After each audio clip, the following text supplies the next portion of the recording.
včerajšom výkone som bol veľmi sklamaný a dneska sme hrali o mnoho lepšie. Nepremenili sme šance a tým sme prehrali zápas.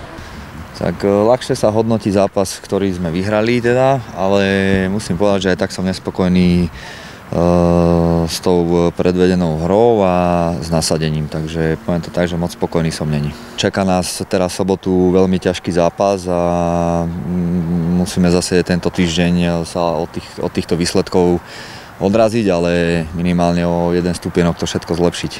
Všimol som si, že na tú druhú tretinu, na tú presilovku si poslal 5 útočníkov, bol to možno zámer, alebo ste potrebovali možno niečo zmeniť v tej presilovke? Hej, tá prvá tretina bola, hovorím, stále taká zaspatá, nielen tá prvá tretina, takže chcel som tam nejaký impuls urobiť, takže boli tam 5 útočníci, no a padlo z toho gól, takže nás to celkom aj naštartovalo. Tak dnešný zápas, na papieri to možno vyzeralo ľahký super, ale v hre to bolo ozaj ťažký zápas, veľa šancí, veľa vylúčení opäť, ale koncovka našťastie pre nás dobre, takže hodnotím to pozitívne. Ja sa ešte spýtam takto, bolo vidno na tebe, že veľmi chceš dať ten gól, nakoniec sa to podarilo, tak možno niečo z teba aj spadlo tak trochu?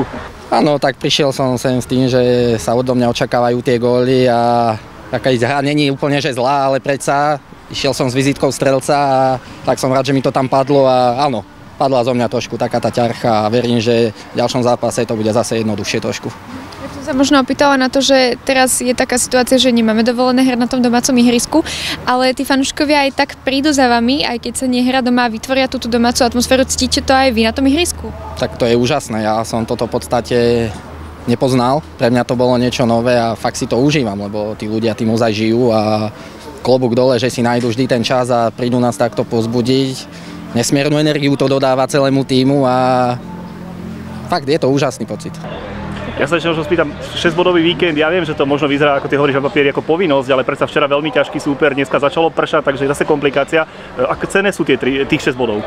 Tak veľmi cenné sú, lebo predsa ten úvod sezóny ako nám nevyšiel podľa tých predstav, jak sme vstupovali, ale ako fakt už pomaličky sa do toho dostaneme a budeme stúpať v tej tabuľke a áno, takéto zápasy sme proste potrebovali, jednoducho vydreť si to, vybojovať si to a toto nás môže len posunúť do ďalších kôl. Hrali sme trošku v mokrých podmienkach, trošku nám popršalo, takže bolo to také strnulé, ale tak vezieme 3 body domov, takže to je asi to najdôležitejšie. Z víkendu si veziete nielen 3, ale 6 bodov, tak možno ako hodnotiť celý víkend? Bolo to potrebné, bolo to skutočne potrebné a myslím si, že to je dobrý štart do toho ďalšieho priebehu a do super poháru, ktorý nás čaká budúci týždeň.